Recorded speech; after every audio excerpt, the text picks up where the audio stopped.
আমাদেরকে আল্লাহ তাআলা 7টি ধাপে সৃষ্টি করেছেন। কয়টা স্তরে? 7 ধাপে, 7 স্তরে। প্রথম মাটি, এরপরে বীর্যের ফুটা, 3 নম্বরে রক্ত, জমাট রক্ত, ওই যে কলজার মতো যে রক্ত, এই জমাট রক্ত। 4 নম্বরে গোশতের টুকরা।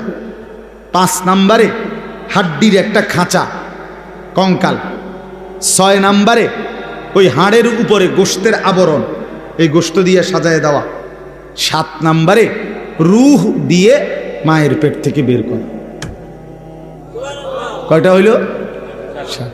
মাটি, বীর্যের ফোঁটা, জমাট রক্ত, গোশতের টুকরা, হাড়ের কঙ্কাল, গোশতের আবরণ, রূহ ফুঁকে দিয়ে মানুষ হিসাবে বের করা। ওয়ালাকাদ খালাকনাল ইনসানা মিন সুলালাতিন মিন তিন। এখান থেকে শুরু হয়েছে, আল্লাহ বলছেন 7 ধাপে। এখন শুনেন, এই যে মাটি যেখান থেকে আল্লাহ তাআলা আমাদেরকে সৃষ্টি করেছেন, এই মাটি প্রথমত পৃথিবীর কোথায় ছিল? আমার দেহের মাটি কেউ জানে না। 2 নম্বরে সরাসরি মাটি থেকে বীর্যের ফোঁটা না, মাটি থেকে রব্বুল আলামিন অগণিত খাবার উৎপন্ন করেছেন। সেই খাবারগুলো আমার বাবা বক্ষণ করেছে। সেই খাবার, বক্ষণকৃত খাবার থেকে আমার বাবার শরীরে বীর্যের ফোঁটা তৈরি হয়েছে। বাবা মায়ের মিলনের মাধ্যমে উভয়ের বীর্যের ফোঁটা নির্দিষ্ট রেহেমের মধ্যে একত্রিত হয়েছে। সেখান থেকে ধীরে ধীরে আল্লাহ তাআলা ওই 7টি ধাপে আমাদেরকে মানুষ হিসাবে মায়ের পেট থেকে বের করেছে। তাইলে মাটি হিসাবে কোথায় ছিলাম কেউ জানতো না। খাদ্যের মধ্যে বীর্যের ফোঁটা তৈরি হওয়ার জন্য যে খাদ্য, ফসল, যেই ফল, যেই সবজি, যেই পানি, এ কোথায় ছিল কেউ জানতাম না। এরপরে বাবা মায়ের কোন মিলনে কোন দিন সন্তান এবং শুক্রবিন্দু একত্রিত হলো সেটা আমরা কেউ জানতাম না। এই লম্বা সময়, কত কাল থেকে, কত হাজার বছর থেকে আমাদের মাটি, আমাদের খাদ্যের উপাদান, আমাদের বীর্যের ফোঁটা আল্লাহ তাআলা সেগুলো জমিনের মধ্যে রেখেছেন, আমরা কেউ জানতাম না। আল্লাহ বলেন, আমি কিন্তু প্রথম থেকেই সবটা জানতাম।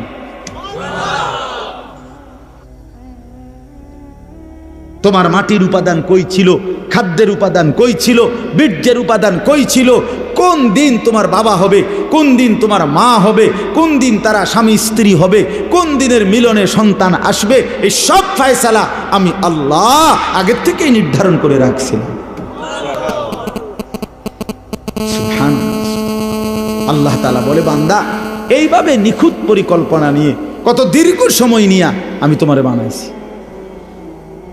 আমি তোমাকে বানিয়েছি। তুমি তো কিছুই ছিল না, তুমি তো কিছুই ছিল না। এই কথাইটাই এবার শুনেন, কোরআনুল কারীমের 29 নম্বর পারা, 76 নম্বর সূরা। সূরাটার নাম হলো সূরা দাহর। এই সূরার প্রথম 5টি আয়াত আমি আপনাদের সামনে পড়েছি। এবার তরজমা শুনেন, তাইলে আমার কথা শেষ। আল্লাহ তাআলা বলেন, হাল আতা আলাল ইনসানি হিনুম মিনাদ দাহর লাম ইয়াকুম শাইআম মাযকুরা। মানুষ, তুমি ভেবে দেখো, তুমি মনে করো, বুঝতে শেখো যে তোমার উপর দিয়া যুগের পর যুগ দীর্ঘ সময় অতিবাহিত হয়েছে যখন তুমি উল্লেখ করার মতো, পরিচিত দেওয়ার মতো কিছুই ছিল না। লাম ইয়াকুন শাইআম মাযকুরা, তুমি উল্লেখ করার মতো কিছু ছিল না। না তোমার নাম ছিল, না ঠিকানা ছিল, না তোমার বাবার কোনো পরিচয় ছিল, না তোমার মায়ের কোনো পরিচয় ছিল, কিছুই ছিল না তুমি। আমি রব্বুল আলামিন এই সব কিছুকে নির্দিষ্ট সময়ে সময়ে গুছাইয়া এরপরে একদিন, ইন্না খালাকনাল ইনসানা, আমি আল্লাহ মানুষকে সৃষ্টি করেছি, মিন নুতফাতিন আমশাজ, স্বামী স্ত্রীর মিশ্র বীর্যের ফোঁটা থেকে আমি বানিয়েছি। কিন্তু এখান পর্যন্ত আনতে গিয়ে এর আগের মাটি, এর আগের পানি, এর আগের বাতাস, এর আগের খাদ্যের উপাদান, এই সব কিছু কখন কোনটা কোথায় ছিল সবগুলোকে একত্রিত করে সেটা নির্দিষ্ট জায়গায় এনেছি। এই সবটা আমি আল্লাহ করেছি। কতদিন থেকে তোমরা কেউ জানো না, আমি জানতাম। কথা বলে, কে জানতেন? আল্লাহই জানেন। তো এবার আল্লাহ তাআলা বলেন, এত দীর্ঘদিনের পরিকল্পনা করে আমি আল্লাহ তুমি মানুষকে বানিয়েছি। এখন প্রশ্ন হলো, এত যত্ন করে, এত পরিকল্পনা করে, এত লম্বা সময় নিয়ে কেন তোমারে বানাইলাম? নাবতালিহি, তোমাকে পরীক্ষা করার জন্য, তোমাকে পরীক্ষা করার জন্যে। কারণ আমি আল্লাহ তোমাকেই জান্নাত দিতে চাই, তোমাকেই জান্নাত দিতে চাই। আমার আখিরাত তোমার জন্য বানাইছি, জান্নাত আমি তোমার জন্য বানাইছি। এখন আমি দুনিয়ার হায়াত দিয়া পরীক্ষা করতে চাই। নাবতালিহি, আমি আল্লাহ পরীক্ষা করব কে জান্নাতে যেতে পারবা, কে জাহান্নামে যেতে পারবা। এটা পরীক্ষা করার জন্য পৃথিবীতে এবার থাকতে দিছি। এখন পরীক্ষা করার জন্য যে দিল, এখন আমাকে আল্লাহ তাআলা কি কি দিলেন? আল্লাহ তাআলা বলেন ফাজআলনাহু সামিআম বাসীরা। এক নম্বরে আমি আল্লাহই তোমাকে শুনতে দিয়েছি, দেখতে দিয়েছি, বুঝতে দিয়েছি। দিল দিলাম, দিমাগ দিলাম, কান দিলাম, চোখ দিলাম। আমি আল্লাহ সারা দেহে আমি আল্লাহকে চিনবার, বুঝবার, জানবার, আখিরাতের বন্দিগি করার সমস্ত যোগ্যতা দিয়েই তোমার শরীর গঠন করেছি। বলেন, আল্লাহ যদি আমাদেরকে বলতে রুকু দিতে, কিন্তু আমাদের কোমর মনে করেন বাঁকা হয় না, এখন আল্লাহ বলছে আমি করে রুকু করতাম, তাইলে না এটা জুলুম হইত? কথা বোঝেন নাই? বলছে আমারে সেজদা দিতে, কিন্তু আমি শুইতামে পারি না, আমার হাঁটুও ভাঙ্গে না, কোমরও বাঁকা হয় না, কনুইও বাঁকা হয় না, তো আমি সেজদা দিব কেমনে? তো এমনটা করছেন আল্লাহ? কথা বলেন না ভাই, এমনটা করছেন আল্লাহ? তো আল্লাহ তাআলা বলেন, উদাহরণস্বরূপ বলছে, আমি তো কান দিলাম, আমি তো চোখ দিলাম, সারা দেহের যোগ্যতা ফিতরাতাল্লাহিল্লাতী ফাতারান নাসা আলাইহা। আল্লাহ তাআলা বলেন, সৃষ্টিগতভাবে আমি প্রত্যেককে আমি আল্লাহকে মানার যোগ্যতা দিয়েই আমি সৃষ্টি করেছি। এরপরে আল্লাহ বলেন, কথা শেষ, দেখেন আরে 5টা মিনিট। তাহলে 1 নাম্বার হলো কি বললেন? একটি লম্বা সময় তোমার কারো কাছে তোমার পরিচিতি ছিল না, আমি শুধু জানতাম আমি আল্লাহ তাআলা ধীরে ধীরে ধাপে ধাপে আমি আল্লাহই তোমাকে এই পৃথিবীতে কি করেছি? সৃষ্টি করেছি, মায়ের পেট থেকে বের করে এনেছি। 1। 2 নাম্বার, আমি কেন তোমার এই পৃথিবীতে আনলাম? পরীক্ষা করার জন্য। কি করার জন্য বাপ? এরপরে পরীক্ষা করার জন্য, তুমি যেন পরীক্ষা দিতে পারো ঠিক মতো আর জান্নাত পরে পাইতে পারো। এই জন্য তোমার জন্য কি কি ব্যবস্থা করছি জমিন। 1 নাম্বার, তোমার একটা দেহ দিছি, যেই দেহের মধ্যে বুঝবার, শুনবার, দেখবার, উপলব্ধি করার, ভাববার সমস্ত যোগ্যতা দিছি। 1। 2 নাম্বার, নিজে নিজে বুঝার বুঝবা কদ্দুর, নিজে নিজে দেখে আর চিনবা কদ্দুর।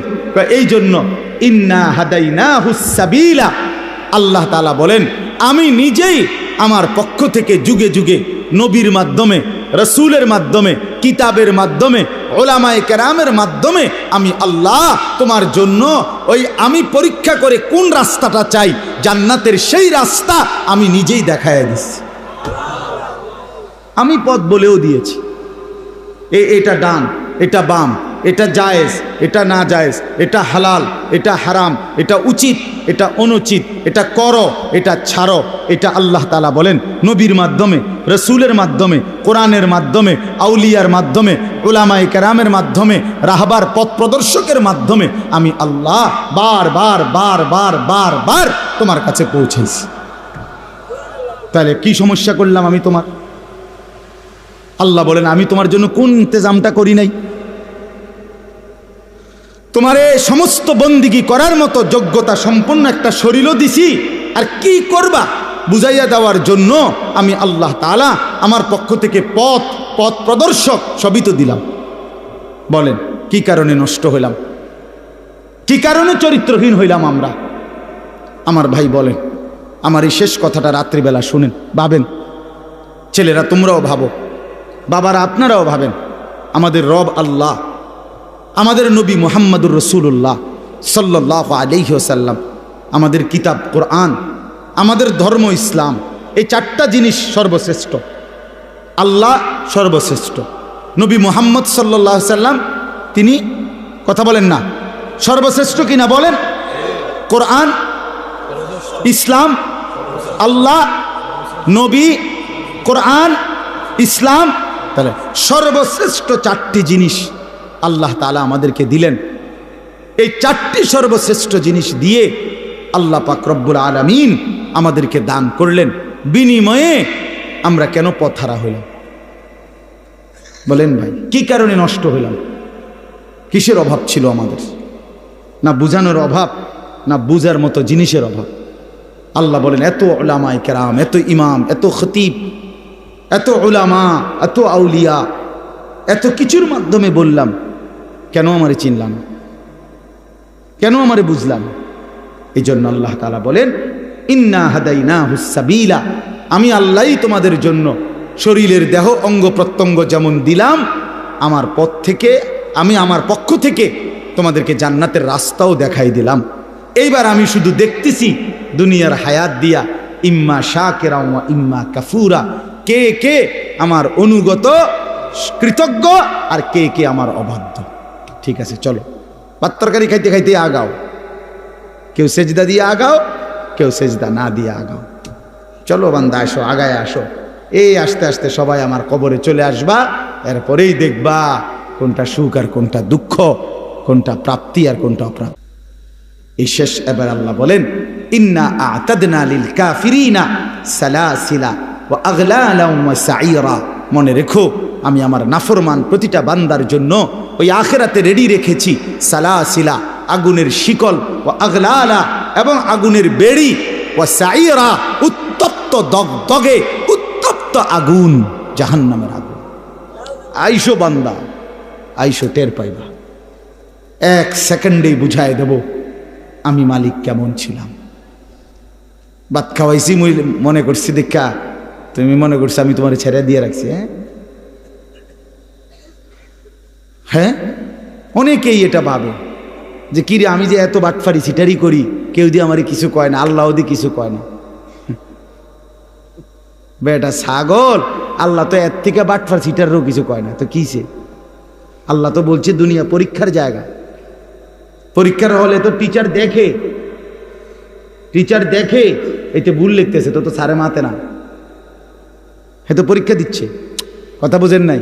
যা বলার তো আগে বলেই দিছে, যা শিখাবার আগে শিখাই দিছে। 4 মাস ফরাইয়া না পরীক্ষা লইতেছে এখন, ঠিক কিনা বলেন না কেন?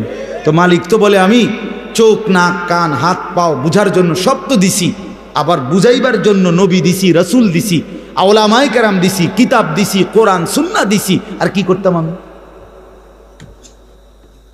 সর্বশেষ কথা হলো ইন্নাল আবরারা ইয়াশরাবুনা মিন কাসিন কানা মিজাজুহা কাফুরা।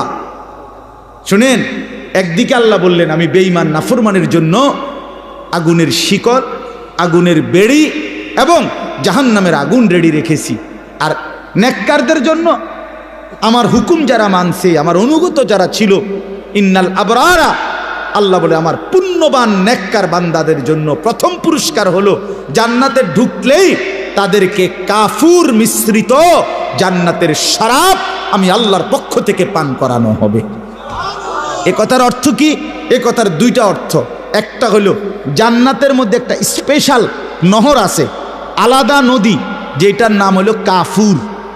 এই নদীর পানি মানে এইখানকার পানি সর্বোচ্চ সুগন্ধিময়।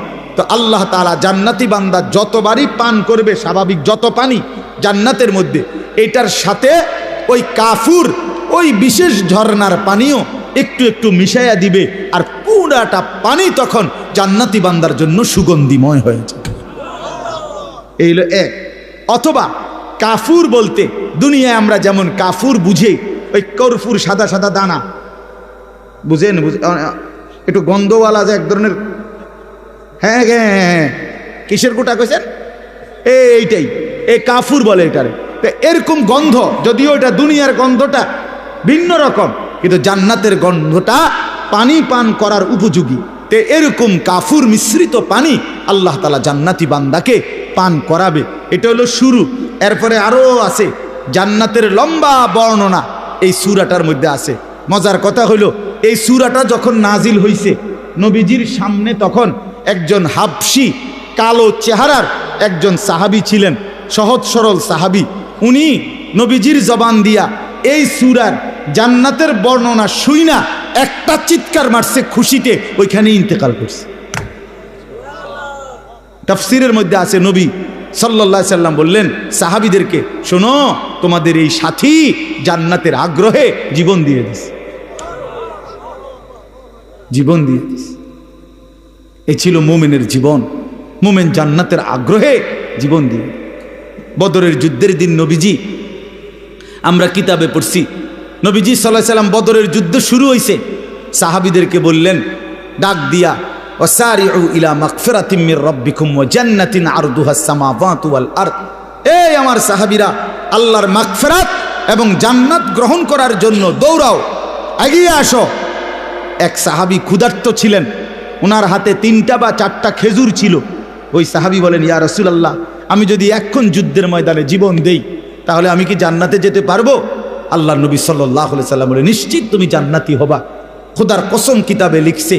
ওই সাহাবী বলে, তাইলে ইয়া রাসূলুল্লাহ, এই 3টা খেজুর খাইতে যেটুকু সময় দেরি হবে ওইটুকু তো আমার জান্নাতে যাইতে দেরি হয়ে যাবে। এই খেজুরগুলো অন্য কারো হাতে দিয়া তৎক্ষণাৎ যুদ্ধ করে শহীদ হয়ে গেছে। হচ্ছে এতটা দেরিও সহ্য করতে চাই না যে খেজুর খাওয়ার টাইম, না না এখনই চলে যাবো জান্নাতে। এই জন্য বন্ধু, শেষ কথা, এই 5টা আয়াত পড়ছিলাম, এই আয়াতের মূল বক্তব্য হলো এটাই। আল্লাহ তাআলা বলেন, বান্দা লম্বা সময় পরিকল্পনা করে আমি তোমারে বানাইছি, তোমারে পরীক্ষা করার জন্য বানাইছি, পরীক্ষায় উত্তীর্ণ হওয়ার জন্য শরীরের অঙ্গ প্রত্যঙ্গে আমাকে মানার যোগ্যতা দিয়েছি, আর বুঝাইবার জন্য নবী রসুল আউলিয়া ওলামা দিয়েছি, কিতাব দিয়েছি, সব কিছু সুন্দর করে সাজিয়ে দিয়েছি। চেয়েছিলাম তুমি পরীক্ষায় উত্তীর্ণ হইয়া জান্নাতি হইবা, কাজে তুমি কদর করলে জান্নাতি হবা, আর যদি নাফরমানি করো তো নিশ্চিত জাহান্নামের জন্য প্রস্তুতি নাও। খালাস, আমাদেরও কথায় দূর। ছেলেরা বাবারা আমার জন্য, আপনাদের জন্য, ছেলেরা তোমাদের জন্য, এই বললাম একই কথা। গ্রহণ করলে আলহামদুলিল্লাহ, না করলে নিজের বরবাদি নিজে টানলেন, কোনো অসুবিধা নেই। কেউ কারোর জন্য, মনে রাখেন এই শেষ কথা, কেউ কারোর জন্য থামে না বন্ধু। সামনের অ্যাক্সিডেন্ট, সিএনজি অ্যাক্সিডেন্ট করলে পিছনের সিএনজি থামে না, ছাড়ি দিয়ে জায়গা। স্বার্থপর এই দুনিয়া, খোদার কসম কারোর জন্য থামে না, বড় স্বার্থপর এটা। আগের গাড়ির 3 জন প্যাসেঞ্জারও যদি রক্তে ভাইসা যায়, মইরাও যায়, পিছনে জ্যাম বাজলে এরা শুনতেছে যে সামনের গাড়ি অ্যাক্সিডেন্ট করে 2জন লোক মরে গেছে, এরা এরপরও চিল্লায় যে পুলিশ কই, রাস্তা ক্লিয়ার করে নাকা, মূল্যে মরছে না মূল্যটি সরাও। কারো হাতে সময় নাই। স্বার্থপর এই দুনিয়া, কারোর জন্য থামে না রে বাপ। হ্যাঁ, যেদিন বাপের জানাজা পড়ে, যেদিন বাপের লাশ কবরে দাফন করে, সেদিনও বংশধর সন্তান ছেলে মেয়ে ঘণ্টাখানিক 2-4 ঘন্টা কাইন্দা কাটটা হইলো, রাতের বেলা ঠিকই ভাত খায়। হ্যাঁ, খায় না? পাশের ঘর থেকে খানা আনে, ওরা ঠিকই খায়। স্বার্থপর দুনিয়া যে, থামে না রে ভাই, থামে না দুনিয়া। ওই জন্য আমাদের কারোর জন্য থামবে না। তুমি আমি মরে গেলে শেষ। আবারও বলছি এই কথাটা, আমি মরে গেলে এরপরে পৃথিবী যত আধুনিকে হোক না কেন, আমার কি কথা বুঝছেন নি? আমি মরার পরে যদি সবার ঘর স্বর্ণের বাড়ি হয়ে যায় তো আমার লাভ হইল কি? আমার মৃত্যুর পরে যদি সব মানুষ আধুনিক হইয়া সাঁদের দেশেও জায়গা, আমার ফায়দা কি? আমি তো নাই, আমি তো মরে গেলাম। যে কবরে চলে গেল সে কি আর ফিরে আসবে? আল্লাহ আমাদেরকে বুঝ দান করেন। এই জন্য ছেলেরা, রাত গভীরে বন্ধু চলো নিয়ত করি 5 ওয়াক্ত নামাজ পড়বো ইনশাআল্লাহ। ভাইয়া নষ্ট হইও না, নষ্ট হইও না, চরিত্রহীন হইও না বাপ। আমার একটা শেষ অনুরোধ, তোমরা ছেলেরা যারা, তোমাদের কাছে আমার শেষ আবদার, তোমরা সবাই জানো ভাই, ওই যে গাজা, ফিলিস্তিন, লেবানন, বিশেষ করে গাজায় মুসলমান মা বোন, এতিম বাচ্চা, মুসলমানের রক্তে আল্লাহর জমিনটা ভাইসা গেছে। প্রতিদিন মুসলমানের রক্তে জমিন ভাসতেছে। এত মুসলমানের রক্ত, এত খুন, এত শাহাদাত, মুসলমানের এই দুর্দিনে এত বড় পাষাণ কেমনে হইলা যে সারা দিন রাত উলঙ্গ ছবি দেখো, নাচ গান দেখো? এত রক্ত, এত লাশ, কিছুই তোমারে ভাবায় না? এটা কি কোনো ফয়সালা হইছে যে চিরদিন ফিলিস্তিনের মুসলমানই শুধু মার খাবে, রোহিঙ্গার মুসলমানই শুধু রক্ত ঝরাবে, কাশ্মীরের মুসলমানই শুধু রক্ত ঝরাবে? এমনটা কখনো আমাদের উপরে আসবে না, হবে না, এমন নিশ্চয়তা আমাদের কাছে আছে তো? হ্যাঁ কি বন্ধু, কি হিসাবে, কোন অর্থে, কি বুঝ কইরা আমরা এই পরিমাণ নাফরমানি করছি? ঘরকে ঘর ছেলে পেলে নামাজ পড়ে না, ফজরের নামাজে 4 জন 5 জন 10 জন মুসল্লি নাই। এমন হলো কেন? আমরা এভাবে আল্লাহকে ভুলে গেলে আল্লাহর পাকের রহমত বরকত আসবে কিভাবে? এই জন্য আমরা ইনশাআল্লাহ দোয়া করি যে আল্লাহ তাআলা আমাদের প্রত্যেককে ঈমান আমলের দৌলত দান করেন। মাওলানা রহমতুল্লাহ আপনারা জানেন আমার মাদ্রাসার ওস্তাদ, ওনার আব্বা আমার অনেক প্রিয় ছিলেন, আমারে অনেক মহব্বত করতেন।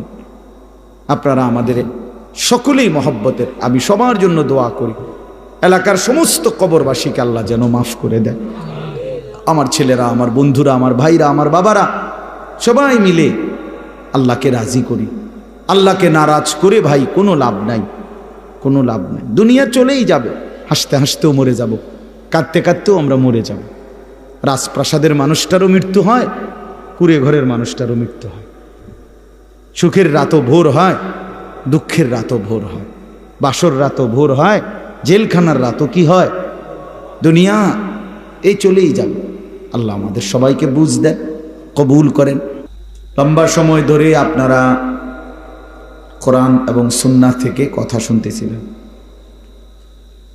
অনেক ওলামায়ে কেরাম ইতিপূর্বে আলহামদুলিল্লাহ বয়ান করেছেন। একটা জিনিস মনে রাখবেন, আল্লাহর কথা শোনা মনোযোগ দিয়ে, এটা একটা ইবাদত, মানে এটাও একটা আমল। পালন করা এটা যেমন আমল, আল্লাহর কথা শোনা এটাও আমল। এই জন্য এই যে আল্লাহর কথা শুনেন, মসজিদে জুমার নামাজের বয়ান, এরকম ওয়াজ মাহফিলের মধ্যে বয়ান, ওলামায়ে কেরামের নসিহত, এটা শতভাগ মনোযোগ দিয়ে আন্তরিকতা নিয়েই শোনা উচিত। যিনি যতটা আন্তরিকতা দেখাবেন, বাস্তব সত্য হলো ধীরে ধীরে তার মধ্যে ততটা পরিবর্তন আসবে। পরিবর্তনের জন্য আন্তরিকতা জরুরি, জনপ্রিয়তা কোনো বিষয় না। এই সূক্ষ্ম কথা মনে রাখবেন যে একজন মানুষ হয়তো ওনার একটু পরিচিতি বেশি, আরেকজনের একটু কম। একজনের বসছে তো শ্রোতা একটু বেশি হয়েছে, আরেকজনের সময় একটু কম হয়েছে, এটা কোনো কিছু না। বিশ্বাস করেন, এটা কোনো মূল কোনো বিষয় না। জনপ্রিয়তা এটা হলো ধোঁকা। প্রধান বক্তা, বিশেষ বক্তা, অল্প বক্তা, সামান্য বক্তা, সাংঘাতিক বক্তা, মারাত্মক বক্তা, ভয়ঙ্কর বক্তা, এগুলো সব ফালতু কথা, বুঝলেন? মূল কথা হলো আল্লাহর কথা। আল্লাহর কথা যিনিই বলেন, যখনই বলেন, যেটুকুই বলেন, সবটাই দাম, সবটাই কি দাম। এটা মনে রাখতে, আসরের পরে বললেও দামি, জোহরের পরে বললেও দামি, ফজরের পরে বললেও দামি, রাত 10টা বাজে বললেও দামি, মাগরিবের পরে বললেও দামি। রাসূলুল্লাহ সাল্লাল্লাহু আলাইহি ওয়াসাল্লাম দিবানিশি আল্লাহর কথা বলছেন। তো নবীজি ফজরের পরে কথা বলেন নাই? কথা বলেন না? জোহরের পরে বলেন নাই? 5 ওয়াক্ত নামাজের পরেই তো বলছেন। কোরআন শরীফে আছে হযরত নূহ আলাইহিস সালাম 950 বছর মানুষকে আল্লাহর দিকে ডাকছেন। এটা কিন্তু খামখেয়ালি কথা না। 950 টাকা আর 950 বছর এক কথা না। 950 টাকা তো মানে 50 টাকা কম, 1000 টাকা, সামান্য টাকা। কিন্তু 950 বছর আপনার আমার বাপ দাদার 14 গোষ্ঠীর কয়জনের হায়াত একত্র করলে হিসাব করে দেখেন। 60-70 করে বয়স ধরেন না, কয়জনের মিলাইলে গিয়া 950 বছর। তার লম্বা সময়, এই লম্বা সময় তিনি মানুষকে আল্লাহর দিকে ডেকেছেন। তো কোরআন শরীফে উনার নামে একটা সূরা আছে, সূরা নূহ। এই সূরার মধ্যে তিনি আল্লাহ তাআলাকে বলছেন, ক্বালা রব্বি ইন্নী দাআউতু কওমি লাইলান ওয়া নাহারা। এই কথাটা বলতে চাচ্ছি। নূহ আলাইহিস সালাম বলেন, আল্লাহ আমি আমার জাতিকে আপনার দিকে ডেকেছি এই 950 বছর, লাইলান ওয়া নাহারা, রাতেও দিনেও। লাইলান মানে রাতে, নাহারান মানে কি দিন। তাহলে বোঝা গেল কি আল্লাহর কথা তিনি রাতেও বলছেন, দিনেও বলছেন, বলতেই থাকছেন, বলতেই থাকছেন। ওমান আহসানু কওলাম মিম্মান দাআ ইলাল্লাহ। আল্লাহ তাআলা বলেন, যে মানুষকে আল্লাহর দিকে ডাকে, আল্লাহর দিকে ডাকে, আখিরাতের দিকে ডাকে, পরকালের মুক্তির দিকে ডাকে, জাহান্নামের আযাব থেকে বাঁচাইবার জন্য বলে, আখিরাতের কথা বলে, আল্লাহর দিকে ডাকে, আহ্বান করে, আল্লাহ তাআলা বলেন সেই ব্যক্তির কথাই সবচাইতে উত্তম। তাহলে আল্লাহর দিকে যে ডাকে এমন সকলেই উত্তম, সবাই প্রধান বক্তা, সবাই আহসান, সকলেই সর্বোত্তম। এজন্য এটা খুব জরুরি যে আপনার এলাকার হুজুর, আপনাকে বাড়ির হুজুর, আপনাদের গ্রামের হুজুর, আপনাদের মসজিদের ইমাম সাহেব, উনি বললে আপনি কদর করবেন না, আর ওই দূর থেকে কেউ আইসা বললে আপনি কদর করবেন, এটা ইনসাফ না, এটা উচিত না। বরং আল্লাহর কথা যিনিই বলুক, আপনার হুজুর যেমন গ্রামের, তা আমিও তো কোনো গ্রামের, আমি কি সাঁদের দেশ থেকে আসছি না, কথা বুঝছেন না, আমিও তো কোনো না কোনো মহল্লা থেকেই আসছি, তাইলে এটা তো কোনো বিষয় না। এই জন্য সবসময় মনে রাখবেন, পরিবর্তনের জন্য ওলামায়ে কেরামের প্রত্যেকের কথা মনোযোগ দিয়ে শুনবেন। এই শুক্রবারে দেখবেন জুমার নামাজে, আমি প্রতিদিন বলি এ কথাটা, অনেক মুসল্লি আছে বাবা ভাই, এই মাঝ বয়সী লোক সামনে বসে কিন্তু বৈশা বৈশা জিমায়, জুড়ায় আর কি, এমনি ঘুমায়। ফলে এই চাচার কোনো পরিবর্তন হয় না। এই আগের মতোই অজু, আগের মতোই রুকু সেজদা, আগের মতোই চলাফেরা। এই যে আজকে 60 বছর বয়স, এখনো ওই চা দোকানে আড্ডা দেয়, টেলিভিশন চায়, নাটক সিনেমা দেখে, কথায় কথায় গালিগালাজ করে, এই বিড়ি সিগারেট ছাড়া জীবন চলে না। এইটা কি তাইলে? তো তাই আপনি যাই যে এত বছর ধরে আল্লাহর কথা শুনতেছেন, তা আপনার পরিবর্তন কোথায়? পরিবর্তন কোথায়? আপনি বদলাবেন তাহলে কোন বছর বলেন? বদলাবে কোন বছর? দেখবেন মূল বিষয় হলো আল্লাহর কথা যথাযথ আন্তরিকতা নিয়ে শুনেন। কলিজা দিয়ে যদি শুনতো, কোরআন বদলে দিত। আল্লাহর কোরআন মানুষের জিন্দেগি বদলাবার জন্যই আল্লাহ নাজিল করছে। যালিকা হুদাল্লাহ ইয়াহদি বিহি মান ইয়াশা। আল্লাহ তাআলা বলছেন এটাই আল্লাহ তাআলার হেদায়েত। ইয়াহদি বিহি, এই কোরআনের দ্বারাই আল্লাহ তাআলা যাকে ইচ্ছে করেন হেদায়েত দিয়ে থাকেন। তাহলে মানুষের পরিবর্তন, মানুষের হেদায়েত আল্লাহ তাআলা কোরআনের মাধ্যমে করে থাকেন। 30 বছরে কোরআন আপনার মধ্যে কোনো আসর করলো না, কোনো প্রভাব ফেললো না, আপনি কি শুনবেন? কি শুনবেন? প্রতিদিন মাগরিবের নামাজে, এশার নামাজে, ফজরের নামাজে, এই 3 ওয়াক্ত নামাজে ইমাম সাহেব কোরআন শরীফ সূরা কেরাত জোরে পড়ে, আওয়াজ করে পড়ে না? তো তাইলে এতদিন আল্লাহর কোরআন শোনার পর জিন্দেগি তো পরিবর্তন হওয়ার কথা, একটু একটু করে বদলানোর কথা। কিন্তু আমাদের অনেক মানুষ যাদের ভিতরে কোনো অনুভূতিই জাগে না যে আমার সূরাটা ঠিক করি, আমার কেরাতটা ঠিক করি, আমি 2টা দোয়া শিখি, একটা সুন্নাত আমল শিখি না। এই যেমন আছে তেমন, এই অশুদ্ধ কোরআন, অশুদ্ধ সূরা কেরাত, তাব্বাত ইয়াদা অশুদ্ধ, আত্তাহিয়াতু অশুদ্ধ, দোয়া দুরুদ অশুদ্ধ। এই আমাদের দেশে বলে, আমাদের লাকসাম অঞ্চলে বলে, দাদা কইছে বাইনতাম দান, বাইনতে আসি ও দাদান।